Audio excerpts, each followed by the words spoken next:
What's going on, everyone? Good morning. Welcome.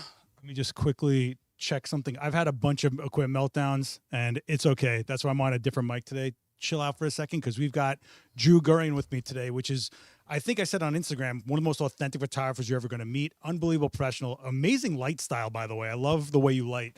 Before we get into him, I wanted to say a quick thank you to, boom, Pro Photo for sponsoring this one. You guys know Pro Photo. It is the next level when it comes to lighting. It's probably in every rental house around the world. You've seen endless demos, me, Daniel, Cliff, Ab, everybody in here. And I know you are definitely a Pro Photo guy, which I've seen in the video we're going to talk about in a minute. Yep. And another real quick thank you to Gotham Roasters for the coffee today. Cheers, mate. Cheers. Gotham, what'd you get, by the way? This is a large cold brew with a little bit of oat milk.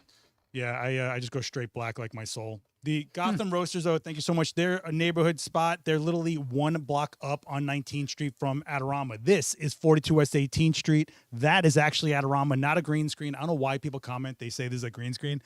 I guess it looks that good. Thanks so much. But you guys are totally welcome to come through. There's a lot of events going on. Go to adorama.com/events to find out what's going on in this space and off campus, like the wedding workshop we have tomorrow, which I think just sold out, but I figured I'd throw it in there anyway. All right, let's go right into Drew Gurian. So I met Drew because you were assisting for Joe McNally.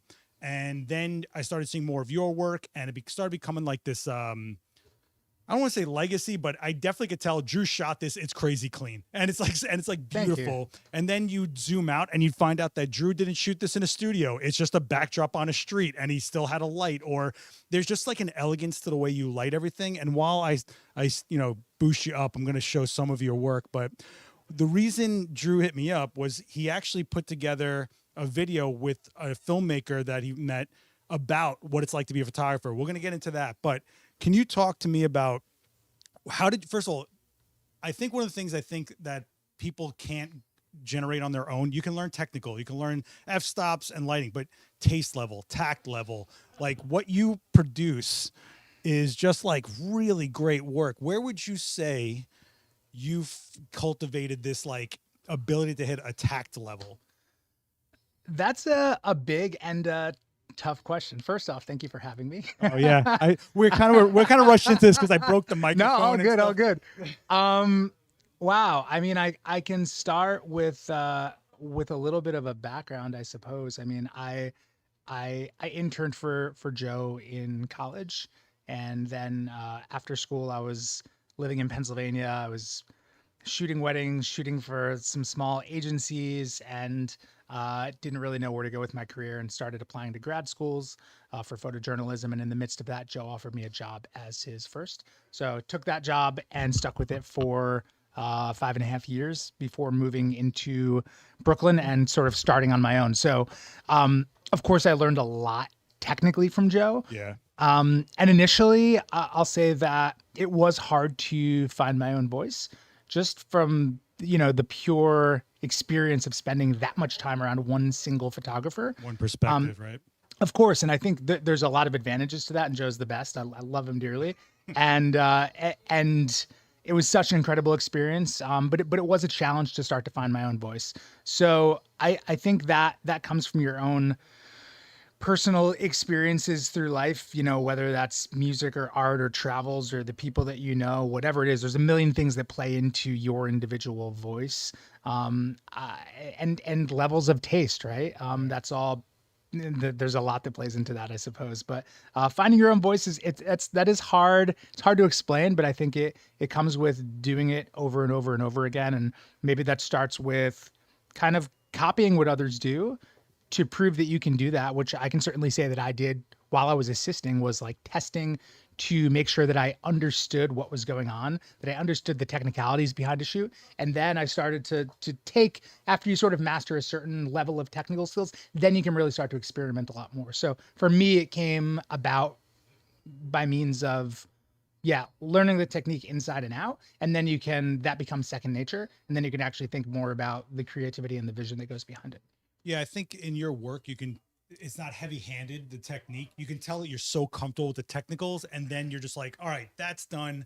Hi, I'm Drew. Let's connect for a second. You can see that that almost like the work disappears. Like, how much work went into lighting. Like, this is a lot of like technical, but when you go back to the shots, it's effortless looking. You're connected. That's not even in your head. Even if you're a photographer, where people like try to dissect what you shot and how you shot it, you're still like, wow, look at Richard Branson's skin. Like, look at the tone. Look at how well put together he is and how elegant you've made him, his appearance. Also, a lot of people wouldn't throw up a portrait without eye contact, right? I mean, there's like literally, he's in his own world right there. It's a little Avedon feeling, in my opinion. Cool. You know? I'll take it. Yeah. I mean, well, Avedon did the whole Marilyn Monroe thing where she's lost and all that kind of stuff, and the white background stuff where people, the second they're in their own world, that's where I love Avedon so much. Yeah. But I could see your influence from like the quote unquote masters. But I think when you get confident or comfortable enough, that's when you get to, it's the best part. Agreed. And I think there's something to be said for lighting. You know, you can light in a very specific way, which oftentimes can lead to the talent in front of your lens having to be very still, and it's a very structured shoot.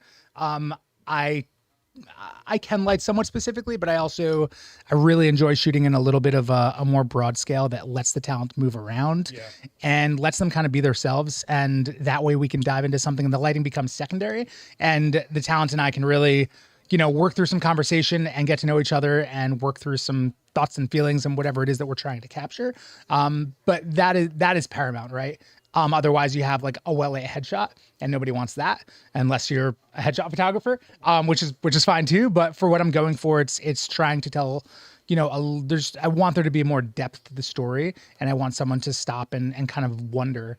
And it's really hard to do. Yeah, it's really hard to do. If you talk to any like higher end portrait photographer, especially you shoot a lot of celebrities and stuff like that, they'll always tell you, like, they always end up at some point telling you, no, the lighting is secondary. They always end up telling you that. You get the lighting that works, but it's never generic, right? Like there's so many people that will show you their work and it's like, oh, cool, 45-degree light, good for you. And it can easily become generic because what's missing there is the actual portrait part. Sure. You know, so where would you say you start off when you're like looking to do a portrait of someone? Like, how do you look to portray someone? I mean, you're photographing people mainly that the general public think they have an idea of who they are. Yep. So is that where you start, or you go, let me talk to this for a little bit and see what people don't know? So the advantage to photographing celebrities is that there's already a lot of information out there about these people. So I start by putting together a folder of images that's been shot of them in the past. That way I can see what I really love, what I maybe don't like so much, how they've been lit well, how they've maybe not been lit so well. And it gives you a sense as well of how serious they're going to be, how playful they're going to be. There's so many things that you can lean into there.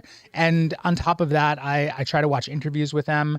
If they have, if they're an actor, maybe I'll watch a movie or two to get a sense of their personality and their adaptability and all of that. And really that all plays into how I'm going to approach the shoot. There is no one blanket way that I light people. Of course, we all have our go-to light modifiers that maybe change every couple of years or something like that. But the human face is an amazing thing, and no two are alike. So I think it's a matter of looking at the shape of somebody's face, looking at the tone of their skin, if they're bald, if they have a lot of hair, if they have a cool hairdo, whatever it is. And those things impart how I'm going to approach the lighting of any set.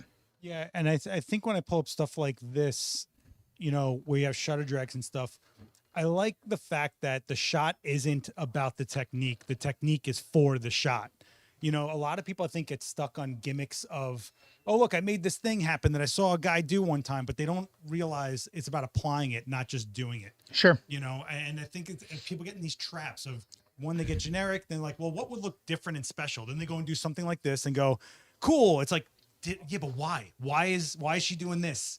Yep. You know, so there has to be a reason, and I think that comes from a maturity. Yep. You know, and I think you can't teach that. I think it's like a human trait that translates into what we do as a profession. I fully agree with you. Yeah, there needs to be an intentionality to the way that you approach a shoot. Whether that's lighting, whether that's posing, composition, all of those things. I mean, you just had me think back to like being a photo student, and I can remember like probably every photo student starting out, or maybe this was just me being a dark kid, but like, photographing abandoned places and tombstones and grunge everything. And that was really cool to me when I was like 18, 19, 20 years old. And now like some of it's still cool, but it's amazing to look back and actually see the progression of work over the years. And it is still really cool to hear like your perspective on the work, because it is easy to get, to get a little lost in the midst of it, and it's hard to see your work from the outside. So I do appreciate that, and but it's a constant challenge. This was never supposed to be easy, and it's not. But well, you actually say something like that in the film that we're actually. It's a 4-minute film. I don't want to show too much of it. The link is pinned to the top of the chat, so if you guys want to go check it out after this, go save it. It is the most concise, hard-hitting 4 minutes. I think I was like, wait, 4 minutes, but when I was done watching, I'm like, oh, I got a lot. I got so much out of it. So well done. But you actually do say, like, no one told me this was going to be hard. And I think back to when I started, I was like, this is awesome. This is fun. Look, I'm getting pages already. This is going to be great. And then you get to that plateau after you've gotten a little bit of headway. And then you go, oh, yeah, okay, I got to work way harder. Like, I need to pay rent. Yeah. It's a challenge. And I mean, in certain ways it gets easier, but it's still a hustle. And I think it always kind of will be. I think there's a lot to go in there, but I think it's really, with experience, it becomes, you become better at, I'd like to think you become better at managing your energy, managing how you deal with the ups and downs of it all, and working through those slow times and making sure that you're not, going into a dark place and saying your career is over when in reality it's not. But yeah, work will come and go. The industry will forever change. Yeah. Your work needs to progress. You can't stagnate for any long period of time. We'll all have our periods where, we're not particularly inspired, but you need to do your best to find means of getting out of that cycle and just producing more work. And I found in the toughest of times, truly, no matter what's going on in my life, the only thing that actually makes me feel better at the end of the day is getting behind the camera and taking some photos. Despite, the idea, or if they're good or complete crap, it's just a matter of getting behind there and actually the act of creating. Yeah, I think that's one of the hardest things for people to face in this is, do you really want to do this? Like, you might like taking photos. You might have been psyched when someone said they liked your shot or someone published a shot. But if you have to genuinely like this, like we talk about Joe all the time. Joe is still chasing shots like he's 15. It's amazing. Yep. And I'm like, Joe, you kidding me? Like, I'm exhausted. It's like 10 o'clock. I'm tired out of my mind already. And he's like, tomorrow I'm going into the depths of a coal mine and shaking hands with the demons underneath the earth to get this shot of a guy doing a welding. I'm like, what?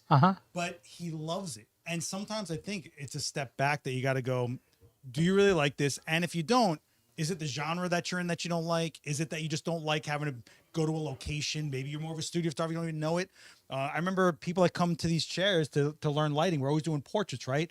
But one woman told me, like, this is great, but it wasn't until I shot tabletop or food or product or something like that, she really felt a groove, because it was like zen to her to have like 3 hours to work on one little thing, as opposed to the 5 minutes we get to work with a human.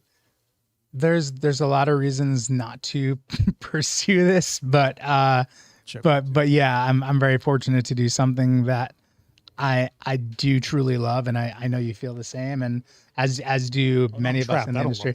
I'm just trapped here. They're saying, I'm sorry if my audio levels all, like, not even kidding you, 30 seconds before we were live, this mic hit the ground and fell apart. So if the mics or levels are weird, I'm sorry. But if you guys have any questions, please, this is why we're live. You guys know that. And Drew is, I mean, what a career you've had so far. It's like face after face, recognition after recognition. I remember when Joe was like, yeah, Drew's going to be shooting with Obama. I'm like, what?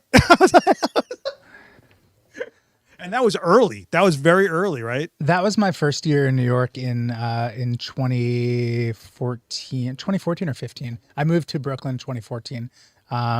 So yeah, that was within my first year of business. What's that call like? Are you just so naive you don't realize the weight of it, or you're like, oh my god? I was literally shaking. Yeah, my body was shaking. I got how? I got an email from a website called Mike.com. They're like, it's like news for millennials essentially. And, long story short, I used to do a lot of work in the music industry. I've spent a lot of time photographing at Bonnaroo, this music festival in Tennessee. I think I've been there 9 times. And, I don't know, in 2011 or something like that, I was there with some friends, and this one guy who was a friend of a friend was camping with us, and we hung out for this long weekend, and we're out of touch after that, aside from being Facebook friends or whatever it was. I get this email from a photo editor at this news website, Mike, who says such and such recommended you. So he had followed me and had seen my career trajectory and saw that I was photographing celebrities. And I guess they were like internally like, what celebrity photographers do we know of? And this guy was like, oh, Drew. So they reached out to me. Yeah, I'll never forget that email. It's like, who? It's like, hi, Drew, please let us know if you're interested in this shoot coming up in the next week or two, and it's like, who? President Barack Obama. Where? The White House. And they're like, let us know if you're interested, or if you could like recommend, somebody yeah. like, well. So yeah, I was, my body was vibrating. And initially we were told that there was a 50-50 chance of doing a 5-minute formal portrait, as well as photos during this video interview that was going to be happening. It was in the executive residence for the White House. So got to go scout the day before with my assistant and tell them if we wanted different furniture or flowers or what have you. It was pretty surreal. I'm like, it looks pretty good. But they lit it for you. You got to sit back, right? You have to do anything. They just lit it for you. Just showed up. You clicked the button, right? That was the whole job. Yeah, exactly. Well, initially, because there was the possibility of a formal portrait of the president of the United States, I did a lot of research. I spoke to a handful of friends who have photographed either Obama or prior presidents over the years, and tried to gain as much insight as I possibly could. Super smart. Yeah, I think the research is everything, and like just to get a sense of like what does a shoot like this. What does a formal 5-minute portrait of a president look like? Right. And I tried to really dial it in my head of like, okay, we start here, we move left, we move right, kind of thing.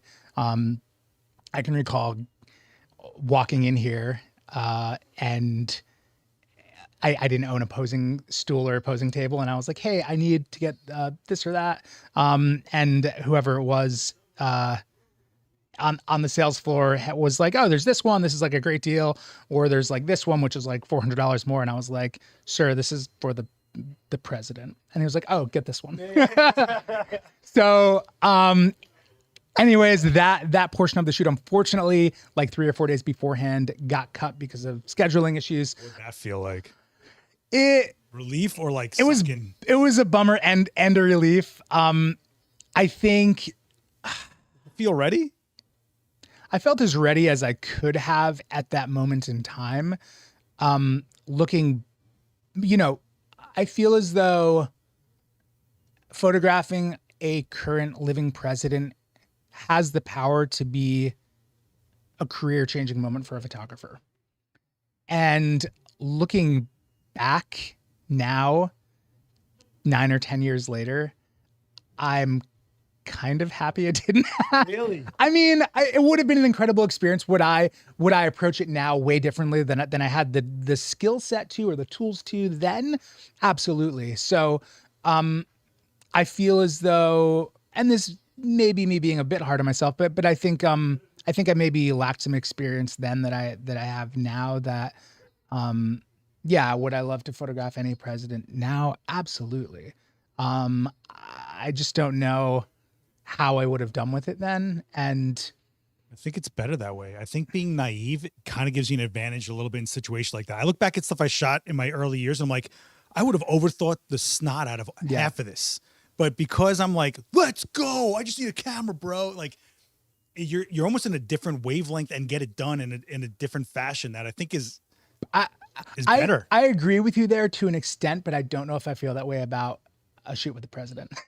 The guy who as a guy who regularly shoots the president, let me just tell you. No, I mean, it's very high profile. It's a shot that, first of all, 100% recognition of the subject worldwide, right? Like it's one of those things that It's not like a rock star's career. Like, no, that person will always be put into a culture situation of that was who was leading the country during this era of time. Like that doesn't go away, you know, but there's plenty of like rock star photographers that if you showed some young kid today, I bet you someone wouldn't even know who Jimi Hendrix is. And you're showing them a shot of him and like, I couldn't even tell you, you know what I mean? But presidents, that's a burn into your brain situation. There are some questions in the chat and you guys are welcome to ask questions. Obviously, Gabriel G is asking, who's your biggest inspiration as a photographer?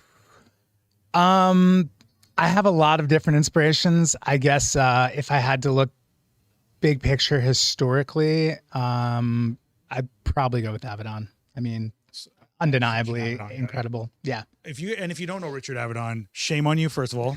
Second of all, take some time. Yeah. And go to an exhibit. Museums have it all the time. There was one in Chelsea. Yes. The James Baldwin one. A year or two ago. That close? At I forget the name of the gallery. Began with a G. It was right under the High Line, and it was I was like I couldn't believe I'm like in this small exhibit of Avedon. It was so. I know we sound like fanboys, but shut up. Avedon's we're allowed to be. Yeah, Avedon has a famous picture of himself in a hospital bed holding a cable release for a portrait he's taken. Like nothing stopped this guy. Like it's amazing.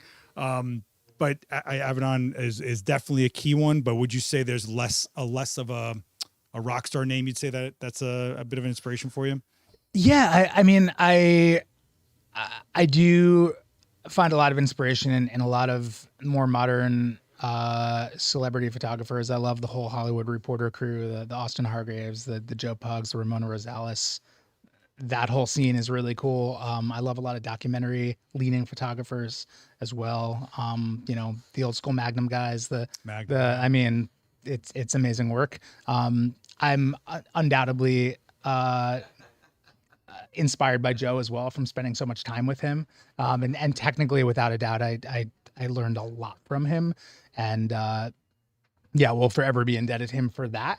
But yeah, and it's not just photographers, it's music, it's being in New York City and like the hustle and bustle of it all, being surrounded by so many other incredible creatives as well.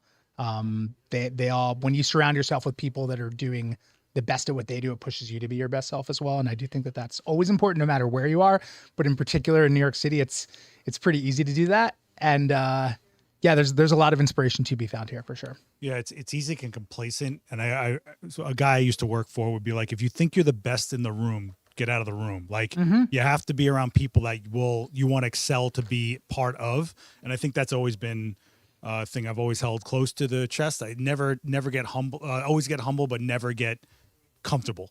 That's the way I kind of look at it. There's some Michael Brown is asking, when you look at the photographer's work for a portrait, is there a danger that you copy them? I think it's almost like a comedian not realizing they're saying a joke they heard, you know, you kind of, I think you're maybe referring to like when I look for inspiration for shoots, when I'm kind of researching the talent that I'm going to be photographing. I think if you're looking to do something super specific, like I would be at danger of copying someone's work if I was looking at a close-up Martin Scholler portrait, who, if you're not familiar with his work, take a look.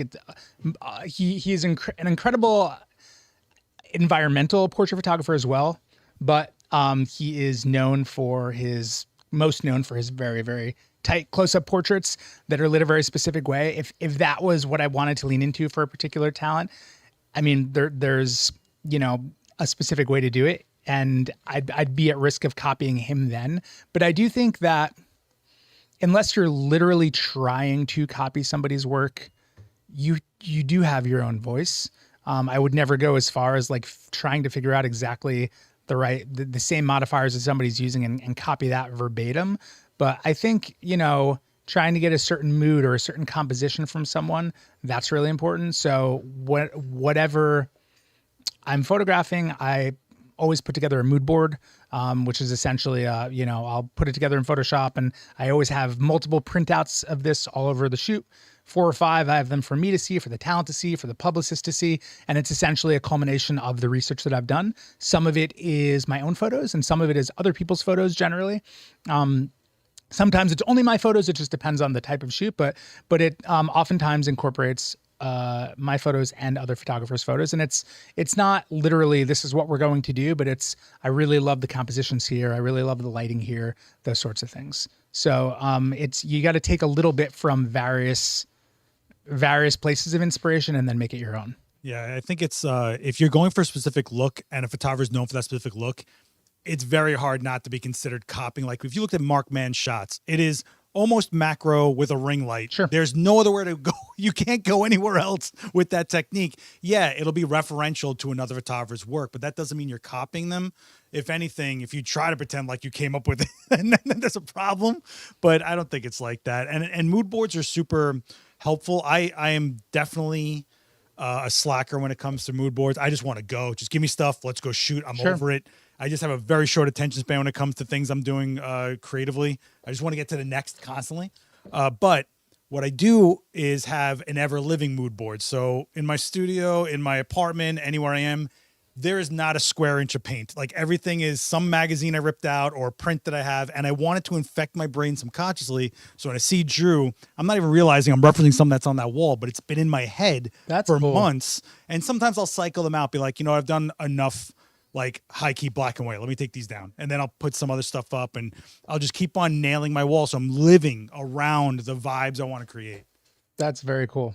That's how I live, son. And if you don't know what a mood board is, kids, that's Pinterest before Pinterest, basically. Exactly.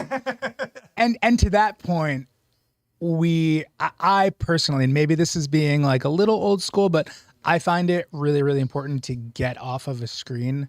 We see everything. We're in front of screens all day and night. I think there's something really important about printing things out and actually being able to sequence things. And I still make a printed portfolio to bring to client meetings and all of that. And but they appreciate it. People appreciate it. They like knowing how committed you are to that was the image, or that's how I see it. Because let's say you shot any celebrity. Every phone is going to show the skin tone different. The resolution is going to look weird. Like a print, everybody has a shared universal. That's what that looks like. Cause that's how you were saying, that's what my tones are. Yep. That's what my shot is. And I think when you bring it to client and they see how sure you are and tangible, they can't get away from it. Even when you're talking to them, it's still on the table. They're living around it. It's so important. So getting prints is really, I've always found very important. And there's options like Printique. Adorama has the printing service, not to throw a plug out there, but it is very cost effective. And if you just took once a month, if you shoot a lot until I'm going to print my top 3, that'd be great. By the time you're at the end of the year, you're going to look back at what you felt was like you for the year. That's a big deal. Absolutely. Absolutely. And I still do that at home throughout the year. I'll print out as I'm working on a new portfolio, and I try to update my portfolio a couple times a year. 1119? 1117 or 1114. I think 1117. That's a cool size. Yeah. I've always printed around that size, and throughout the year I'll make little thumbnail prints, little 2x3 inch prints, and I just tack them onto foam core. You can go buy it at any art store, and then I resequence things throughout the year. So when I'm working on a new actual print portfolio, it's very easy to just swap things around and see what works together. So I find that to be super, super helpful. And if you're trying to shop around to like publications, they absolutely appreciate you dropping a book. And like for years, I would drop books and then come back at the end of the month and take them all back. And I screen printed the front cover of mine different every time, but it was hand screen printed. I think it kind of stuck in people's heads. Even if they weren't into the images, if they saw my book in the pile, they're like, oh, this guy again. You just stay in people's heads in the weirdest ways. Also, I spent a lot of years making stencils out of my images and spray paint around the city. I'm not condoning, but just, you don't get anywhere sitting still. Yeah. That's the way I kind of look at it. No one hears your voice if you're quiet. That's how I've always looked at it. Yep. Agreed. Agreed. You got to put yourself out there. Gabrielle is asking about retouching. How much post do you put in after you've taken a photo of someone, and do you feel that it's necessary to edit your photos, or does it depend on the image? I would say that yes, it is necessary. It depends on the type of work that you do. If you are a strict documentary photographer and you're shooting for a publication like, say, The Times or National Geographic or something like that, a lot of these publications have very strict journalistic integrity guidelines where you literally can't you can't take something out of the background. You can't get rid of flyaways if someone has crazy hair. You can't retouch skin, things of that nature. So that's something to keep in mind for certain clients. For personal work, you can do whatever you want to do.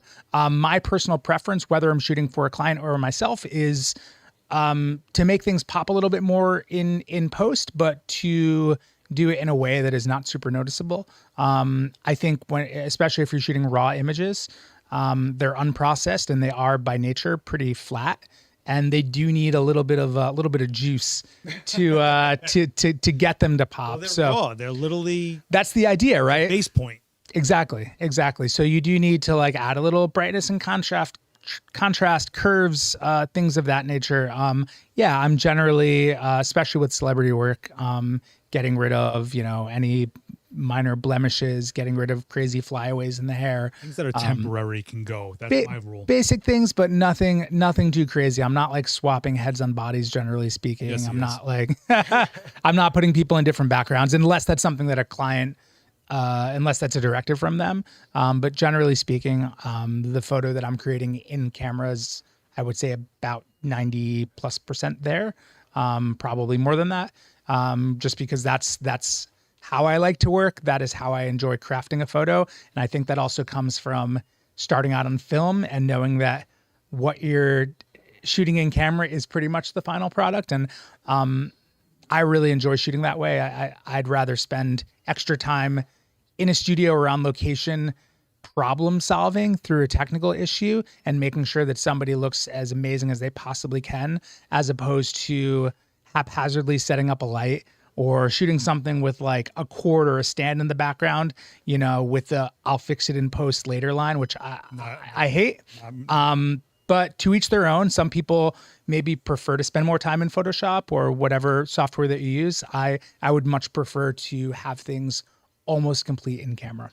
Also, you have to kind of cultivate your reputation for the type of work you create. So if someone is expecting something highly stylized or overly retouched like that from the work you've shown, that's another thing. But if you're doing portrait, honest portraiture, real documentative portraiture, like I have a total fear that one day we're gonna have a generation of people that have no idea what their grandparents actually looked like because they have no blood vessels, everything's been smeared with vessels, like all the retouching and all the face filters and all that. Like I'm so happy that I have these like actual prints of like my family. Yeah. And I can take a look at it and go, man, my grandmother had style back in the 50s and stuff. But one day there's going to be an era that it's all they have are social media images of their relatives and going, I guess that's what they look like. My iPhone made their skin go clean and stuff like that. Oh, like AI grandma. Oh my gosh. It's so crazy. But if you put out the work you want to create, that's what people will hire you to create. Right. So you have to stick to your guns as far as what you're showing people,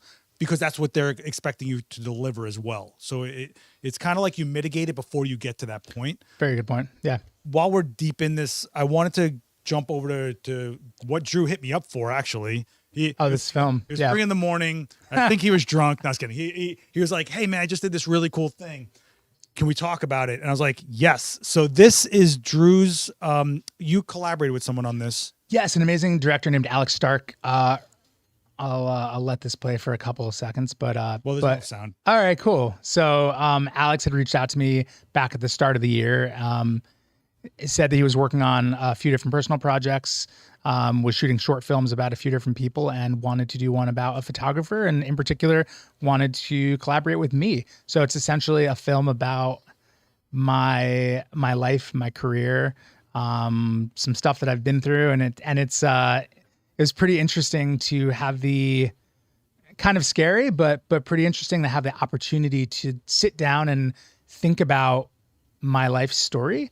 I wrote, it started with me writing the script of my life, if you will, and editing that and dialing that in. And then we started shooting, and we spent about 6 days to shoot, this 4-minute piece, and Alex did an incredible job Not gonna show too much with the edit. But it's a really beautiful film that it's not as much of it is a self-promo piece, but it's just an honest story about my process, about my life, about my experience in the industry. And I think that It has a lot of power to it, and I'm not just saying that because it's me. I feel weird that it's about me, actually. Oh, it's true. Like, look, he sent to me, and I was like, "Oh, it's a trailer for whatever he's doing." I swear, I'm like, it's 4 minutes. It's a trailer. I wonder what the whole thing looks like. And then I'm like, this was really impactful and edited completely concisely, shot is beautifully, incredible. Check out his work, please. Yeah, and it's pinned to the top of the chat, but it's 4 minutes of your life, and I think it's also kind of weird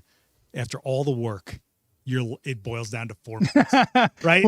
It's the same way that the most famous photographers in the world, when you see a retrospective on their work, it's like the same 20 images over and over again, because that's like the amount of truly incredible photos that they've shot in a life. Yeah, but so I got something to say about that. So these rock star legacy photographers from decades ago, you have to realize that one photo lasted for months in publications. It's not like today where it's over in 7 seconds, they swiped away, and we're on to the next thing. Like, no, like the Olympics, for example, those shots rang for 4 years till the next Olympics.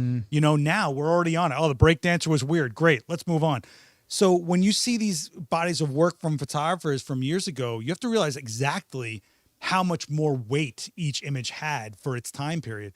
When I shot for the magazines, I always say that, the BMX magazines, you had a 30-day shot clock of being like the neighborhood superhero. Hey, it's on newsstands. No, it's not anymore. Cool, I'm nobody again. Let's go.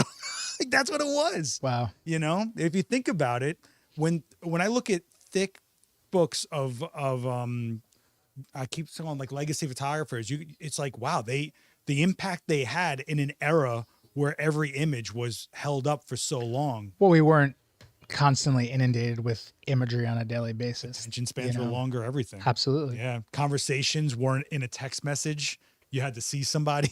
We would all be talking in person.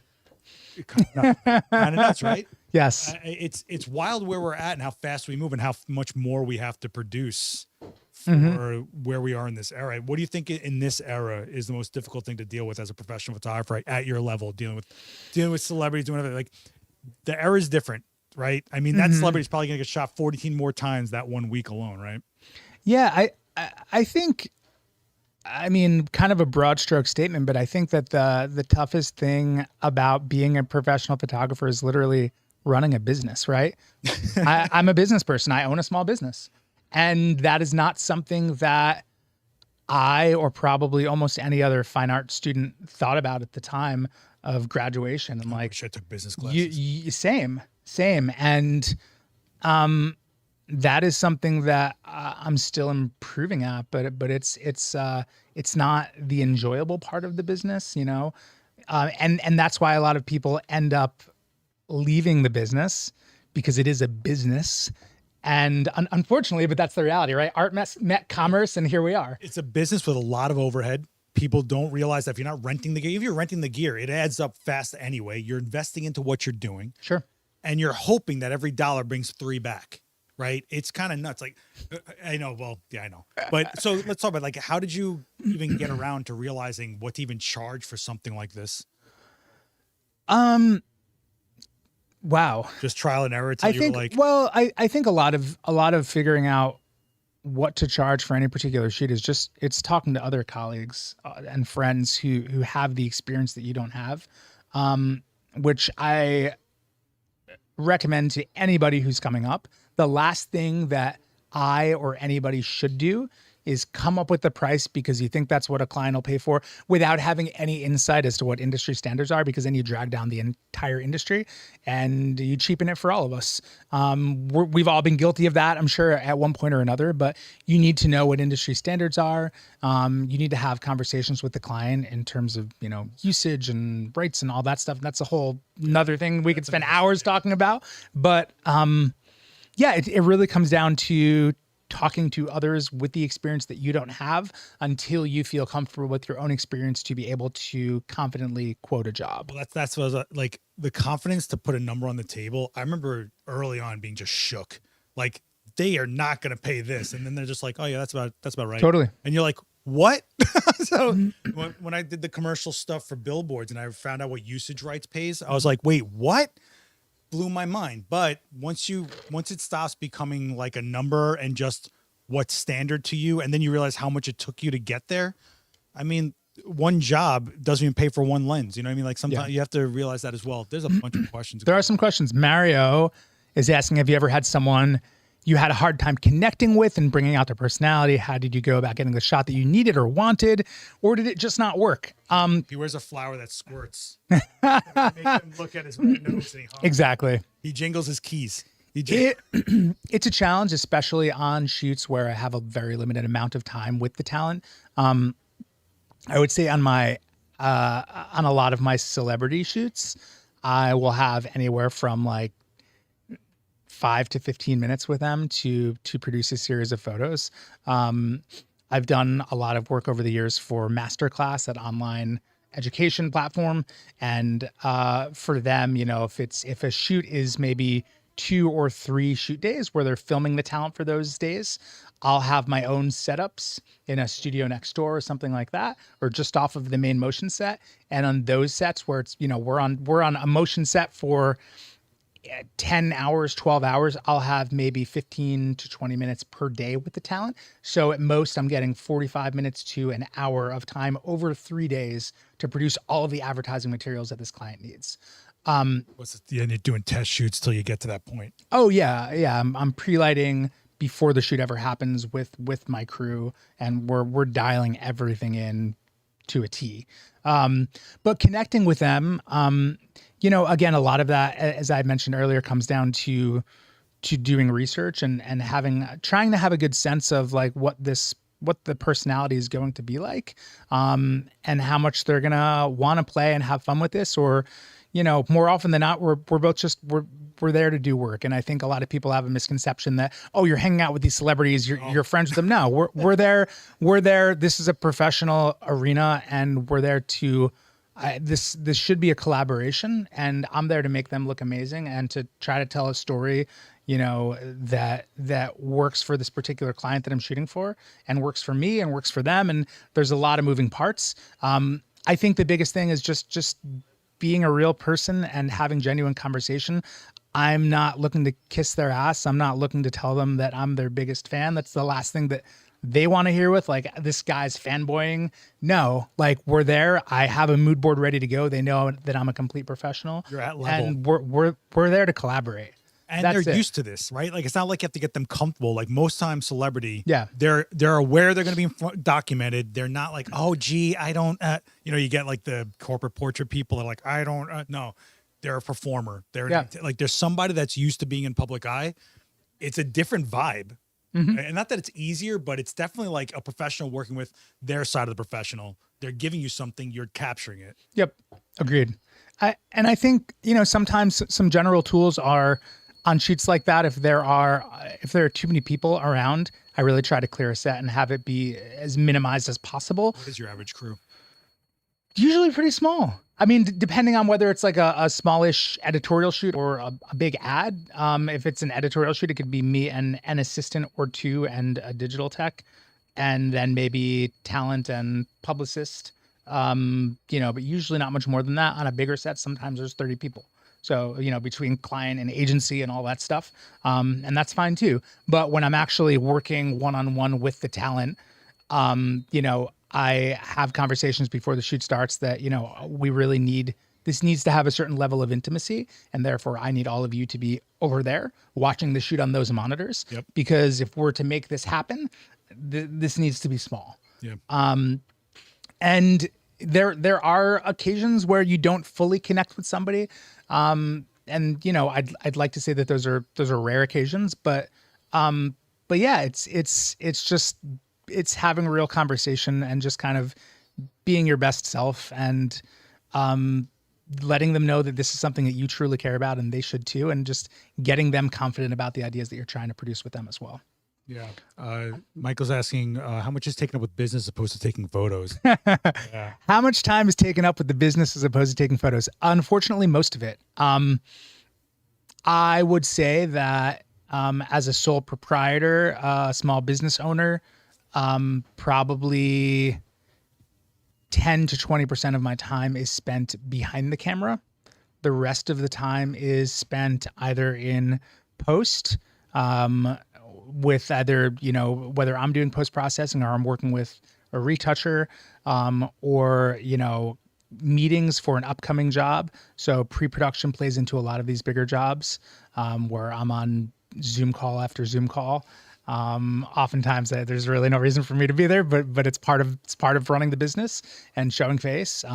Some of that is spent in-person meetings. Some of it's spent on portfolio meetings now online. Since COVID years, everyone's working remote, so it's meeting with people and trying to get some face time virtually. Some of it is spent doing marketing reach outs. A lot of the time is spent doing that. Relationship building. Absolutely. Absolutely. So running the business is the biggest part of it, unfortunately, but that is the reality of being a professional photographer. And then Gabriel's asking, for someone who's having trouble getting work and getting their name out there, how do you recommend getting noticed? It's throw paint on people. Don't remember you. How do you recommend getting noticed starting out? I mean, first and foremost, you need to have a lot of great work.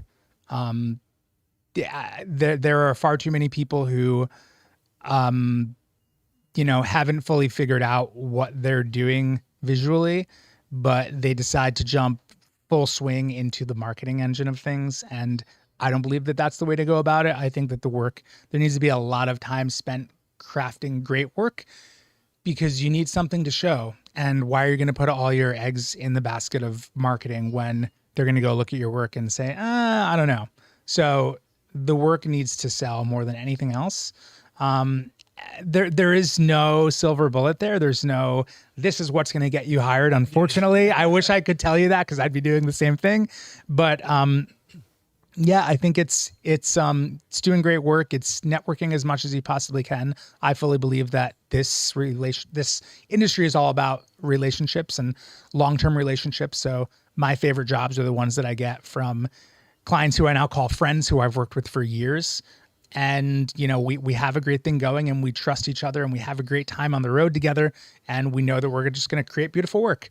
That's super important. Yeah, the way I approach is, every time we go to shoot, it's an audition, right? So I've gotten jobs in the weirdest places by shooting something that somebody I didn't know was like the makeup industry thing got started because I shot headshots for someone who ended up becoming a makeup artist, then became a teacher. Then I shot for the school, then I shot for the brands. But that's an audition, right? So the moral of that story is, don't stop shooting because you have nothing to shoot. Go call a friend, go somewhere to do something, go find a location that makes you want to go do something. Call somebody that wants to go create something, because the second they're into it, they post it, their friend becomes an art director. Guess what? Mm-hmm. Oh, that thing you shot with that person, can you give me their contact? It's always an audition. You are always on, especially in this era. This right now, watch, I'm going to be on some talk show one day. You'll see. No, you never know. Yeah, nah, forget it. But it's true. If you have to approach every shot as if it's that important, because one day it might be, and whoever's in front of your lens, it might be that important to them. Like there's people that you might photograph in your life that aren't celebrities, but they only get in front of a camera 2 or 3 times in their life for a formal portrait. And that's the image that they remember, or they use for certain things, or whatever. So don't ever take it too lightly when you are given the privilege to photograph someone and create a portrait to portray them. You're making them immortal. There's a lot of power in that. Yeah, absolutely, 100%. And then someone's hawking for a job in here. They're saying, how often do you hire new assistants for jobs? By the way, I'm available if you need any. Let's go. I work with new assistants, I'll say, whenever I can. Not maybe not the perfect answer, but I'll say that on larger jobs, I have sort of my team, my go-tos in place. Where sometimes I'll have 3 assistants on set, sometimes 3 assistants and a PA and other people as well. But more often than not, it's like me and an assistant or 2. On smaller editorial jobs, I tend to try to work with newer talent who maybe are not at the level of sort of an A-list assistant with years and years of experience, but they're eager to learn. And they are interested in having that experience. So I would say if you're interested, you can go to my website. You can email me. I literally have a folder of assistants who have reached out to me over time, and I do try to reach out to them whenever something comes up that feels like a good fit for. That's cool. And just remember, sometimes even if you're shook and not experienced, the key is to be reliable. You don't need to be experienced to be reliable. Show up on time. Make sure you're paying attention. Things like that. Like I hire a lot of makeup artists, right? I will always hire someone that's more reliable than someone that's more talented because I can always get them to evolve a little more and get better and better and better. But if I know you're going to be there, if I can depend on you, forget about it. It's everything. Forget about it. Whatever. I'm from. It comes out every now and then. You know what I'm saying? Oh, it just did right there. I loved it. I was raised by a mechanic and a dental hygienist, man. What do you want me to do? But man, it's really great to have. I feel like I haven't seen you in a while. I think the last time I saw you was actually at that Fujifilm event. I think. But we always see each other in passing, and and then every time I check in, it's like you're doing these monumental like blockbuster frames. I'm just like, I hate them so much. But thank you. If you aren't familiar, go follow him. He should have a way bigger following. But I want you to notice it's not like influencer following numbers there, but he's working at a level that's more important. You know, in my opinion, I don't know. I agree. I mean, I don't I don't spend a huge amount of time like marketing myself on Instagram. That's not where I want to put my energy. But I am trying to put as much energy as possible into producing new work and courting new clients and all that stuff. So, it's been a pretty wild path so far, and over the last 10 plus years, since like fully doing this here in New York, and excited to see what happens next, and terrified and all of the things that we all feel in this industry. But yeah, it's been pretty amazing so far. So yeah, I think that when it comes to Drew, there's like no Drew is just like, this is what you get. It's authentic, and I think that if you give that out there, that's where you start getting real portraits because people connect. There's no show. There's no flash. There's no like people trying to fake it till they make it. You can feel that in a second, especially in New York. You'd be like, all right, cool. I'll spend 5 minutes, then we're done. But now you connect with them, and then maybe you develop a relationship with someone that you just photographed, and you can use them for something else, and you start doing something else with them. I just remember Victoria Will's book, who she did. I think she did wet plate or tint types. But it's funny because she's shooting at Sundance. And the publicist is always like, you got 2 minutes, but they're like, wait, I want to stay. What's this thing you got with this giant camera? And then the celebrity wants to be there, and I think that's where you get what you get out of them. They want to be there with you for the time they got you. I hope so. It's a limited amount of time that you have to produce something really cool in that finite amount of time. So yeah, it's trying to do your best to actually be human. Be human, connect crazy. with them on a human level, yeah, and capture that. This is actually a pretty good question. Is it getting noticed all about the followers you have on Instagram a big factor? I will say, in my experience, there's been weird jobs that they did actually care about my social and stuff like that because they look at it as a bonus. Because let's say I was shooting in product packaging for makeup. They look at it as if like it's like icing on the cake for more marketing, more exposure. Sure.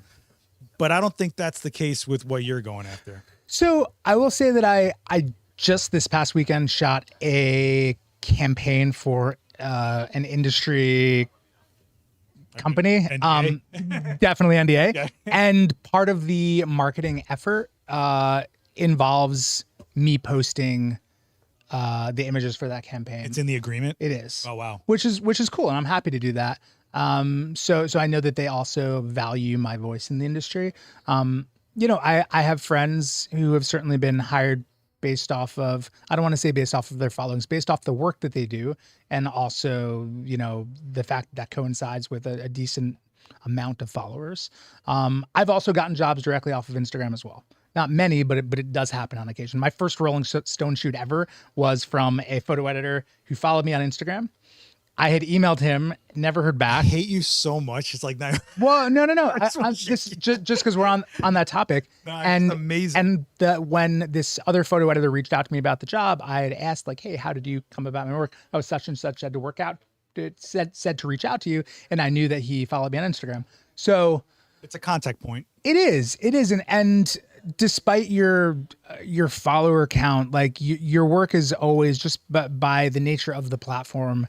Until Instagram is no more and whatever our new platform becomes. But until that time, more people are going to see your work on Instagram than are ever going to go to your website. So it's valid to keep that more up to date, to be posting there more often than maybe you would on a website. But I do think that it's important to also update a website as much as you can. Do you have any clients that request more than stills? Like they want you to do quick social clips or video or anything like that ever? Not really social clips. I did at the start of the year, I directed a pharmaceutical campaign that was both stills and TV commercials. Cool. So directed motion for that as well. So that was a challenge doing both on set with a much larger crew than I'm used to, and having to like flex those directorial skills as well. It's just different. So I do that on occasion. But for the most part, primarily stills or stills when working with a motion team. So. Yeah. And it's a whole nother language too. And there's just so many other moving parts to that, but that's pretty cool to flex on. Yeah. I mean, add to the resume. Next thing you know, I'm going to get a shirt that says written and directed by Drew Gurian. Sure. Cool, man. Look, I hope you come back to the space, maybe do a class here, or like, we'll coerce you into something. Talk to me. You're always welcome here. You know that. And we should definitely connect more. I feel like, I swear, I think I see you like once a year, maybe. Something like that. Maybe something like that. But I got to tell you, we're not far away. Every time I check in, I'm like, this guy's killing it. Like, it's so Thank good. you. And let me tell you something. I hate everybody. So like every time I check in on I know the work's amazing. I know the guy's great. So this is a fancy coffee, Joe. Oh my God, Joe. So yeah, Joe got coffee and we're taking coffee. It's like, black with 2 sugars. And Fernando's like, oh, just like a beat cop. Basically from Duncan. We should probably have you guys on together. Maybe you and you can reminisce about the old days. Oh man, can we? Yeah, I mean, that'd be cool. I mean, Joe's around. And I just get back to see. Joe, thanks so much for coming through on this.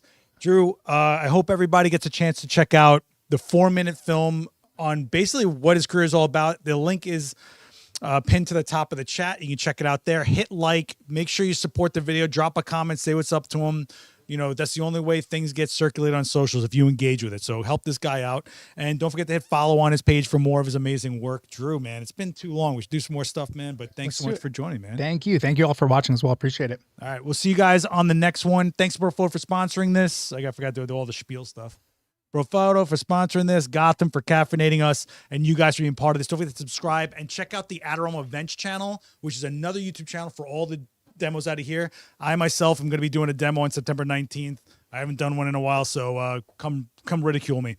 I'll see you guys later, guys. Thank you so much. Peace. Thank you. Cheers.